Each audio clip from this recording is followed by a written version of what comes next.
En ce temps-là, Jésus prit avec lui Pierre, Jacques et Jean, et les amène eux seuls à l'écart sur une haute montagne, et il fut transfiguré devant eux.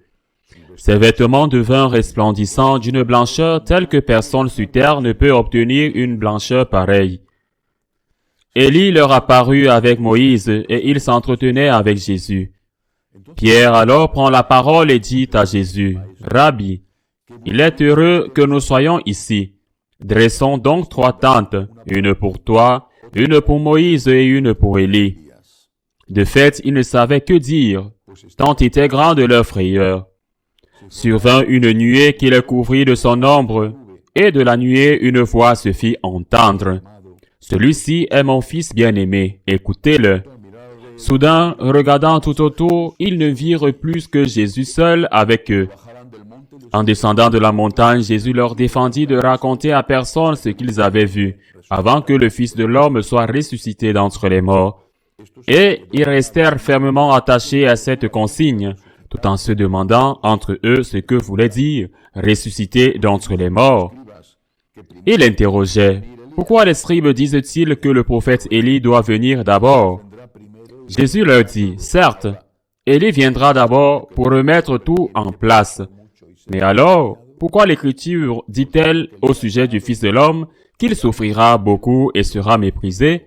Eh bien, je vous le déclare, Élie est déjà venu, et ils lui ont fait tout ce qu'ils ont voulu, comme l'Écriture le dit à son sujet. Acclamons la parole de Dieu.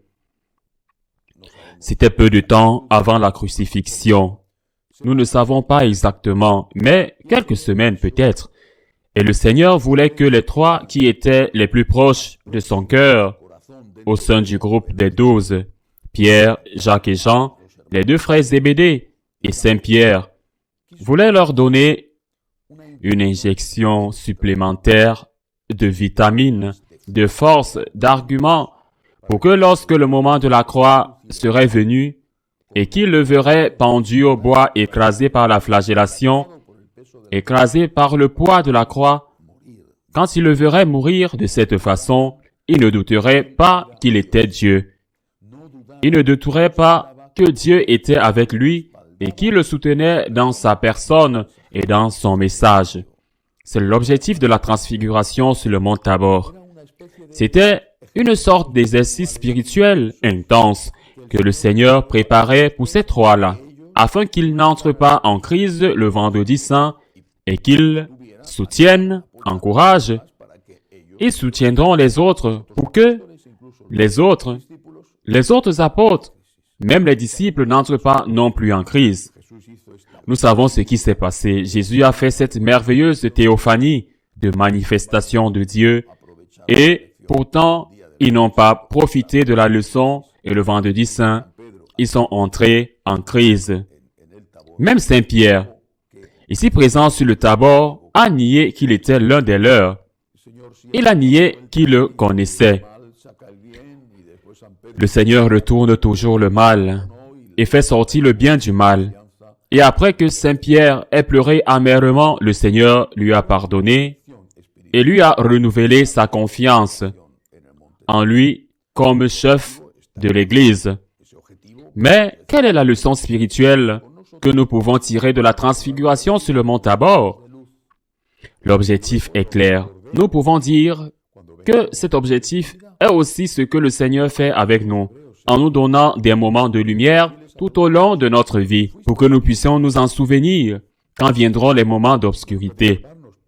Comme le dit la lettre aux Hébreux, soyez fiers au moment de lumière, soyez fidèles au moment de lumière, où vous avez été éclairés. Le Seigneur ne peut pas nous porter en permanence dans ses bras. Les moments où il le fait, où il vous donne une affection particulière, il termine de sorte que vous n'ayez aucun doute qu'il existe et qu'il vous aime. Et alors, quand le moment des ténèbres arrive, vous vous souvenez de ces bons moments.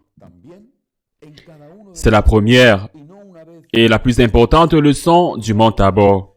Parce que cette transfiguration a également eu lieu en chacun de nous et pas une fois, mais peut-être plusieurs fois au cours de notre vie, et nous l'oublions, et nous l'oublions, et nous l'oublions. Alors que nous devrions nous rappeler que c'est dans les moments de difficulté, dans ces moments où notre foi est mise en crise et testée, que nous devrions nous rappeler les bons moments dans lesquels nous avons été absolument certains de l'existence de Dieu et de l'amour de Dieu. Une autre leçon, c'était la plus importante. Une autre leçon, Saint Pierre dit qu'ils ont peur. Saint Pierre dit au Seigneur, « Faisons 3 tentes. » Il ne savait pas ce qu'il disait. L'évangéliste dit, « Faisons 3 tentes. Restons ici pour toujours. » Le Seigneur ne l'a pas écouté. Il ne savait pas ce qu'il disait. C'était un moment de lumière, mais ils ne pouvaient pas rester toute leur vie dans la lumière, portés dans les bras, sans problème. Ils ont dû descendre dans la vallée où se trouve le mont Tabor. C'est-à-dire qu'ils ont dû aller au calvaire. Ils ont dû aller dans la vraie vie. Nous ne pouvons pas prétendre être des enfants gâtés et choyés qui font tout pour eux-mêmes et qui, face à la moindre difficulté, se mettent dans le pétrin. Le Seigneur nous donne la force d'affronter les difficultés et la miséricorde si nous ne sommes pas capables de le faire. Mais il veut que nous ayons nos propres muscles, que nous ne soyons pas des enfants gâtés et dorlotés, que l'on porte en permanence dans nos bras. Il y a autant d'amour quand la mère tient l'enfant dans ses bras que quand la mère le dépose et que l'enfant pleure parce qu'il ne veut rester dans les bras de sa mère. Et pourtant, la mère doit le déposer parce que sinon, il ne marchera jamais tout seul. Pour le bien de l'enfant, elle doit le déposer. Pour notre bien, le Seigneur nous donne des moments de lumière. Et pour notre bien, pour que nous mûrissions et grandissions, il nous donne aussi des moments d'obscurité. Nous ne voulons pas d'obscurité et nous voulons de la lumière. Nous ne voulons pas être par terre et nous voulons être dans les bras de notre mère. Je crois que cela nous est arrivé à tous quand nous étions enfants. Mais que serait-il arrivé si notre mère avait suivi nos cris et nous avait gardés dans ses bras tout le temps? Elle nous aurait rendus inutiles. C'est ce que certains psychologues appellent des parents hélicoptères. Ils sont toujours en train de planer au-dessus des enfants pour régler n'importe quel problème, parce qu'ils en font des personnes incapables de se débrouiller seules. Et quand les parents ne sont pas là, ou que les parents ne peuvent pas tout faire, alors ils sont impuissants parce qu'on ne leur a jamais appris à affronter la vie. Le Seigneur nous donne des moments de lumière et permet aussi des moments d'obscurité pour que nous puissions grandir, pour que nous puissions mûrir, pour que nous puissions aimer, pour que nous puissions mettre en pratique ce que nous avons appris dans les moments de lumière. Disons au Seigneur, parce que nous connaissons l'histoire, Saint Pierre ne la connaissait pas à ce moment-là. Disons au Seigneur, merci pour ces moments merveilleux.